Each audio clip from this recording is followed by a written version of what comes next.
You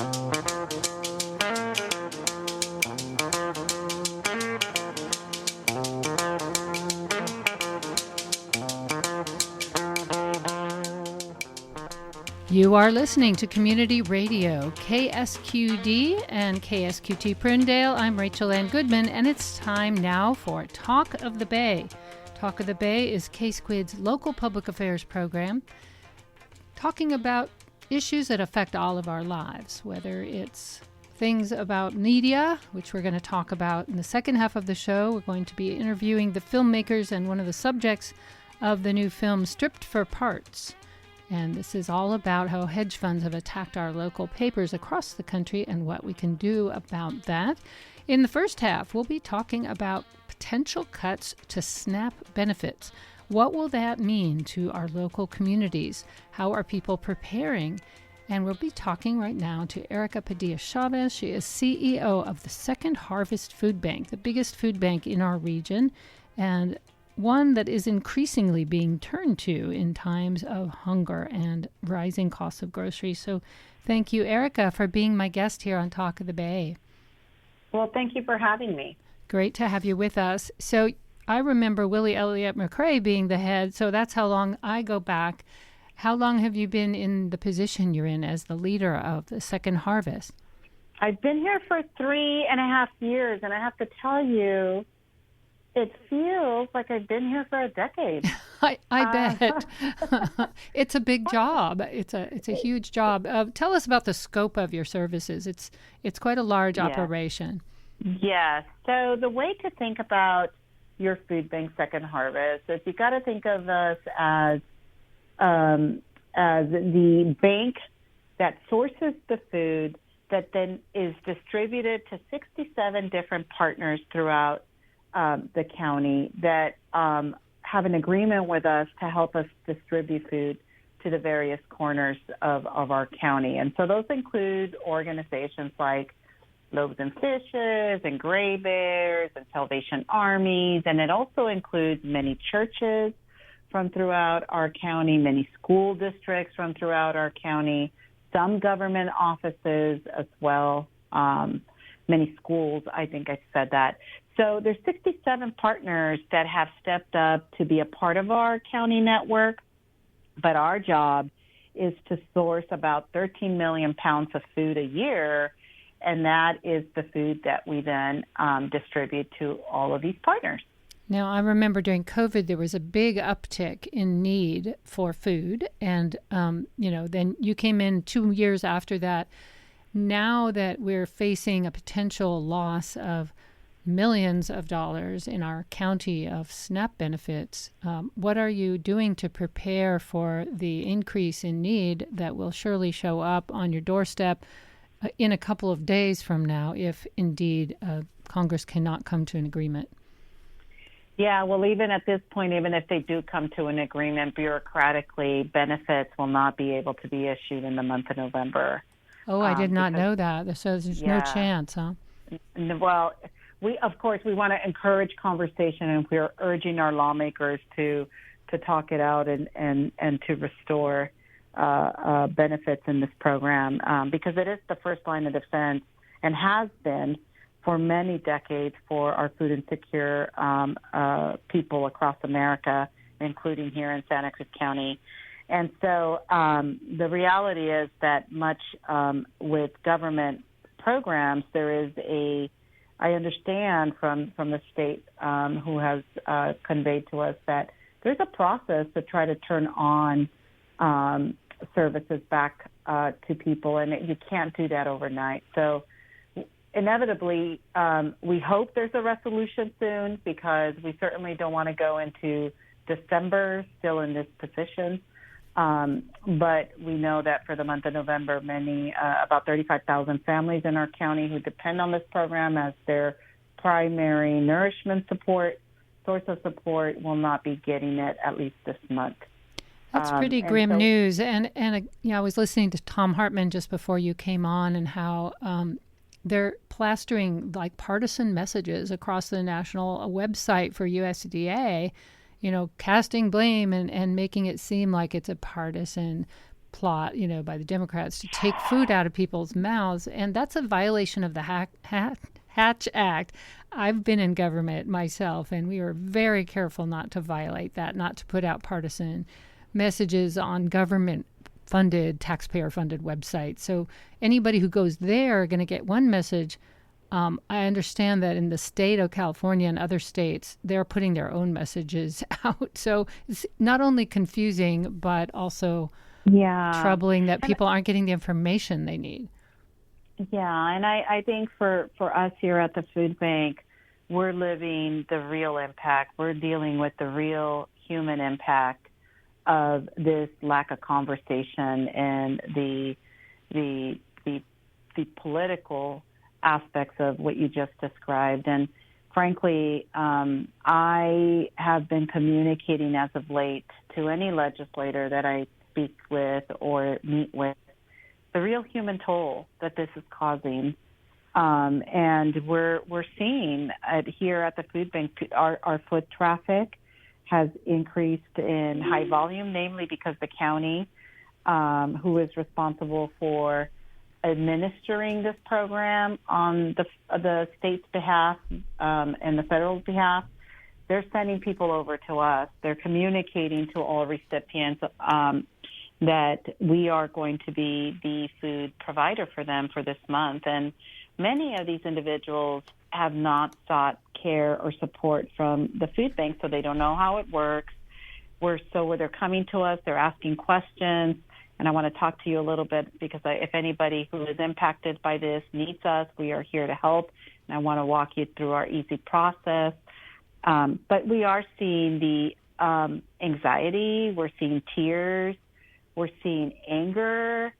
My staff has been phenomenal in trying to, frankly, be therapeutic in their approach to addressing the multiplicity of emotions that we're hearing from people impacted. So, and we're preparing ourselves to make sure that we distribute food in large quantities throughout our county, and we certainly can talk about our plan and how we plan to meet this moment, despite not having $6.5 million, which is the sum of the benefits that will not be hitting people's households this month. We don't have $6.5 million laying around to be able to buy the food necessary for impacted individuals, but we're certainly working with the community and with our local governments to see what we can accomplish. I will definitely want to talk to you about that and what we can do as individuals in supporting the people who are left out in the cold from SNAP benefits being stopped. But I also want to say that from what I also heard and read, that the USDA has $6 billion with a B dollars in case of an emergency, and it was supposed to. There was a memo that was up on the website for a while, and it was taken down by the Trump administration. It said that money was supposed to go to the people who needed it in an emergency, and I can't think of a bigger emergency than SNAP being cut off for most people. In many cases, it's their only source of nourishment. So I know there's lobbying being done and there's lawsuits being done trying to force that hand, but so far they're being intransigent, not letting go. It's very Scroogey, I have to say, to have the money and not give it to the people whose tax dollars supported this. Anyway, that's outside of our hands, except if we want to write to our various legislators. And at the food bank, we do a lot of advocacy because we do like to anchor our request for action on the impact of people. We're in people's business, and we want to remind our public servants that they too are in the business of serving people, and so our job is to bring the stories to them. So we have been advocating via what we are seeing here in our community of Santa Cruz County, and trust me, as we're doing the fundraising and trying to communicate to the public around how to get food from us, we're also equally doing the advocacy work that is needed to make sure we can elevate the real impact of what sometimes appears to sound like policy discussions that never really grounds itself in reality with people, but we're trying to elevate that real impact by sharing the stories of the callers, the people that are walking in, the reactions that they're having to this, the anxiety that this is producing of all months, Thanksgiving month.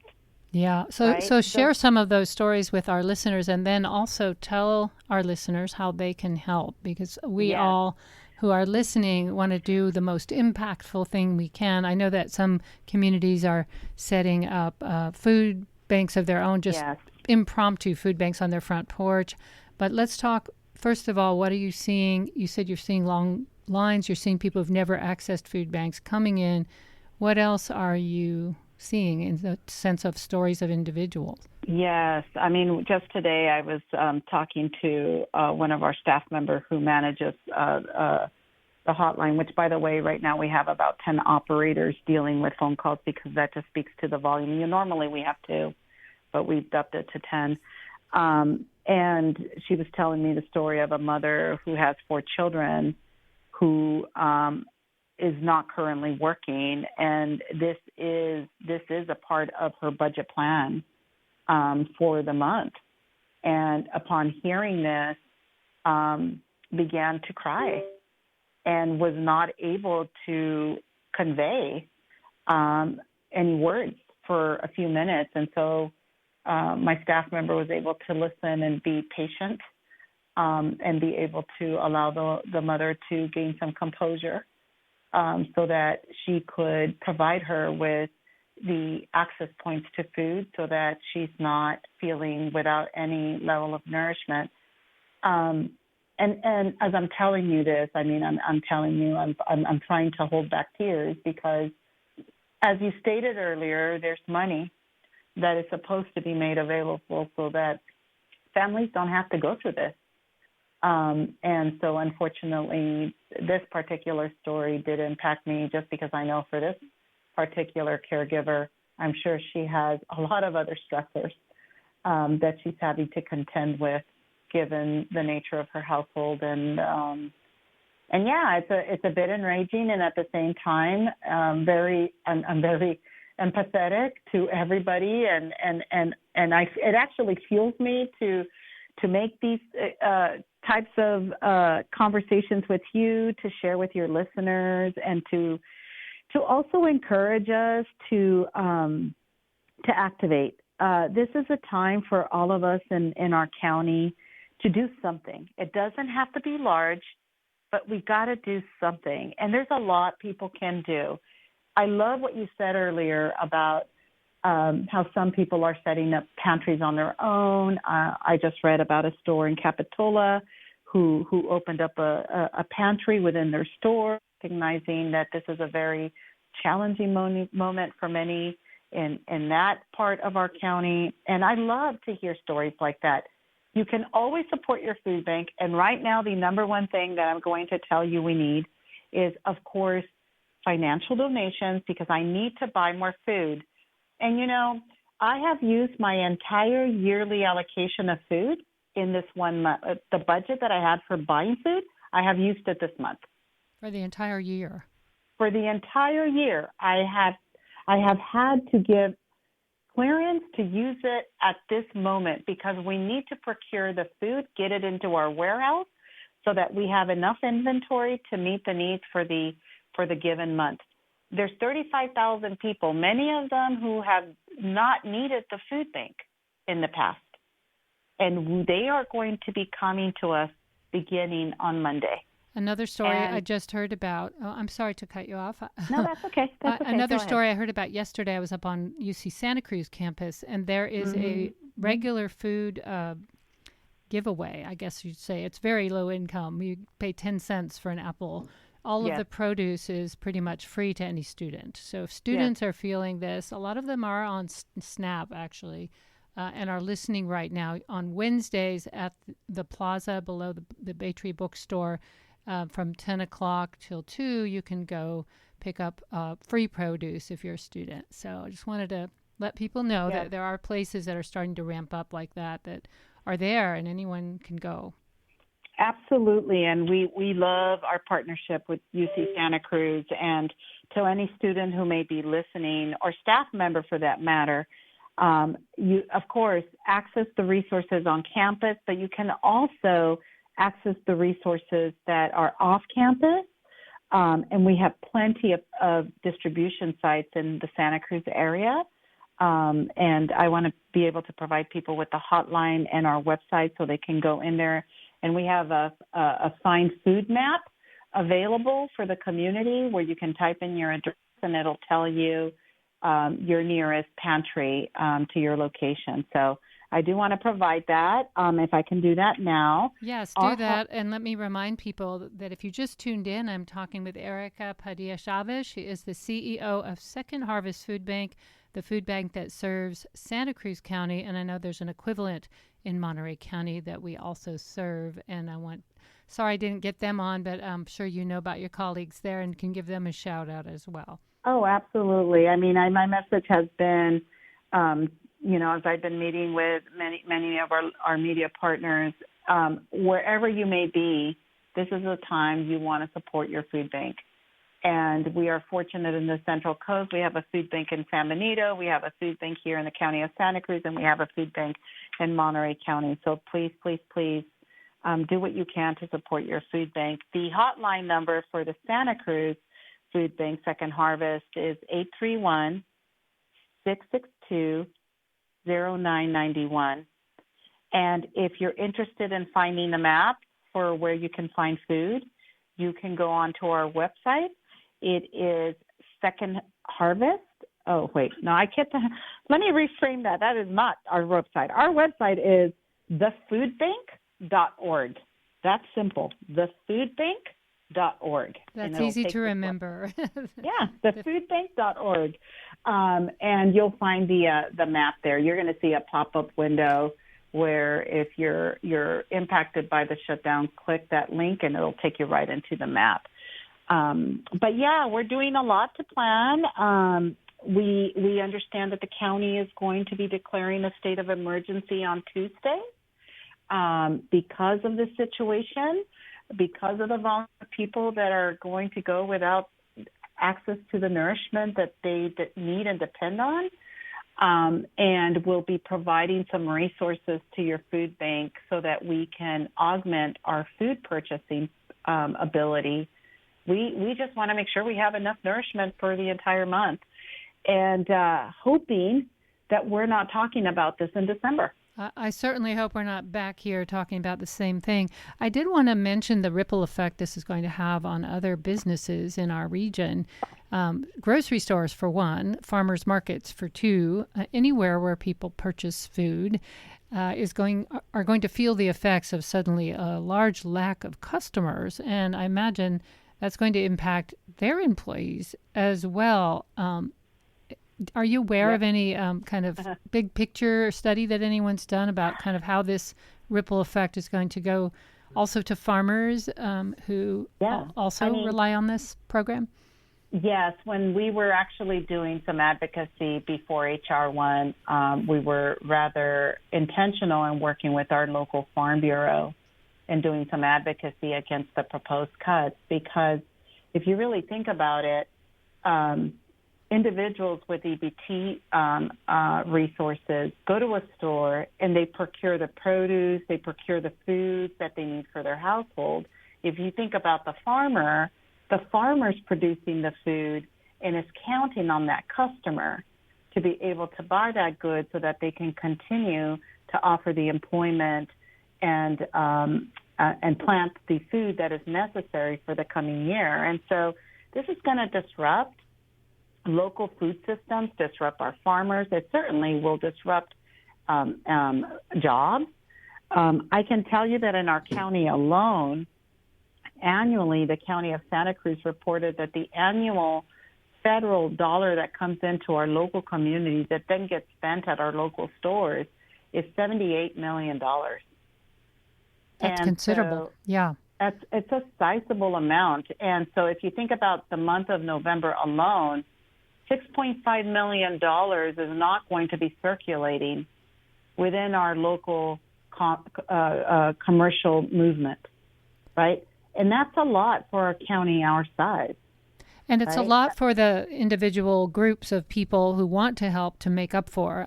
It's more than probably most people could do. But let's go back to Right. what the community can do. We have about 10 more minutes of our show Yes. with you. So besides cash donations, are there other things? If people have a Yes. surplus of some, maybe they're a small home farmer, maybe they're a gardener, Please. maybe they're a farmer themselves, but they have extra crops, Yes. that can be Yes. directed toward you, right? You guys. Yes. Actually, historically, we don't tend to be very loud about asking for food donations. We normally like to ask for actual dollar contributions because when you think about it, when we get food donations, we still have to invest personnel time in inventorizing, categorizing, and then shelving all of that food. But we're in a situation right now where we want to make sure we have enough food. So we actually are asking the community to consider donating food.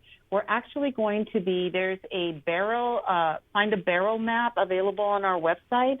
We are distributing barrels all over the county, and we are wanting to see food donations. And we're looking for shelf-stable items. We're looking for the rice, for the beans, the pasta, the cereals.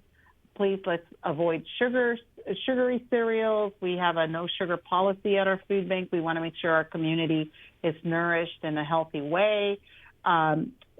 Please, if you can spare buying an extra bag of food at your store and you want to buy canned tomato sauce, which is very popular, spaghetti sauce, those are the types of commodities that we are asking our community to step up and help us ensure that we can provide back out to the community. So, and then the other piece that people can do, because we are going to procure high volumes of food, and as you know, we depend on volunteers to help us pack the food.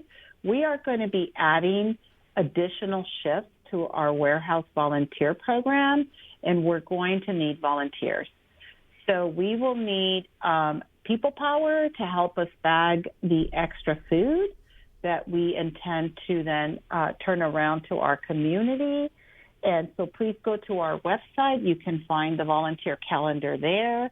We will be adding volunteer opportunities as we are responsive to the need. And we will also be holding mass distribution throughout the month of November. So we will need anywhere from 70 to 100 volunteers to help us staff those mass distribution events that will happen up in North County. Think COVID time. If you remember, we were distributing up at the boardwalk. We're going to be reaching out to the boardwalk to see if we can use their space again. And we're also going to be doing the same down here in South County, possibly at the fairgrounds. We're going to start conversations with them as well. So great to hear. Opportunity. Yeah. Plenty of opportunity for everyone.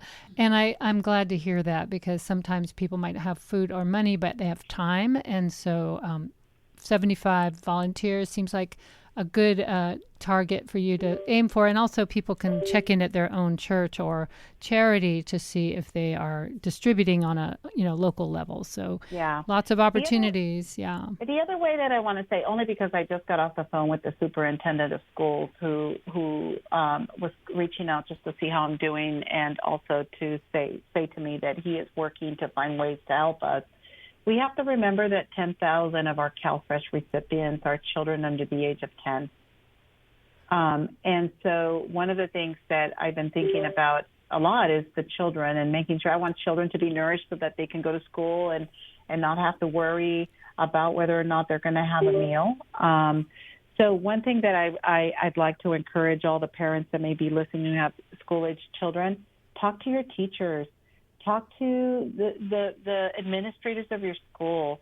See how you can help ensure that children at that school site have the snacks that they need, that they have something to eat. We're working with the superintendents to provide shelf-stable food for families that may need it. But I also think as parents, if you have children in school, asking the question how you can be of help can go a very long way to making sure we take care of our children in our community.